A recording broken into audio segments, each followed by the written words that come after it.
My proudest moment at ARP is no doubt the advocacy work that I'm personally involved in, ensuring that people, especially individuals over 50, find technology warm and welcoming. The biggest success I've had in my role is having the most engaged department within the company. Each year that we've conducted an engagement survey, we've scored the highest. The biggest challenge, but often also the most rewarding aspect of my job, is truly understanding what goes on in the business so that I can apply the rules of law and minimize the risk for the company.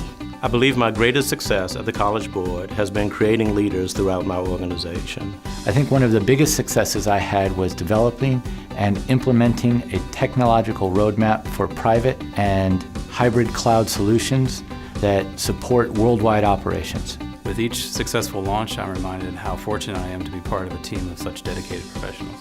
I wish I had known the amount of incredible talent that I have within my organization that goes much further than the traditional IT talent. One thing that I wish I knew early on in my career that I've learned over the past few years is the importance of really investing in the short term for long-term scalability. We ask ourselves, will that work 3 times what we designed it for, 5 times, 10 times? The primary thing that I wish I would have known when I started my role is how important quality caffeine alternatives are to the success of a project. Happy, well-caffeinated employees are the best asset that you can have.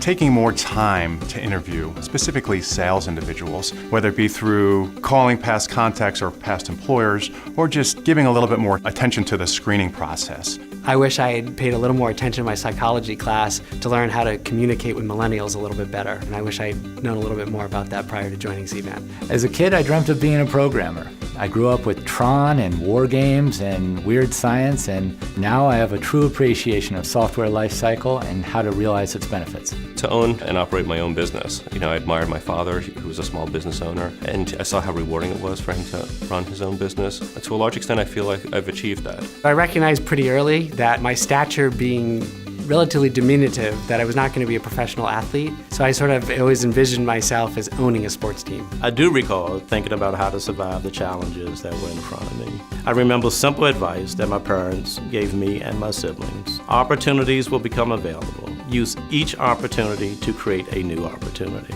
As a kid, I was always a pretty geeky guy, so I really liked technology and try new innovative things, so I'm one of those lucky people that actually ended up doing something that I was thinking about very early on in life. This goes back to the Brady Bunch days with Mike Brady. That seemed like really an awesome occupation. And my first year of college was at Kent State, and I was in the architecture program. And after visiting a couple of fifth-year students at the time, it wasn't quite as sexy as I thought it was going to be. So I went into marketing and sales, and it was the best decision I've ever made.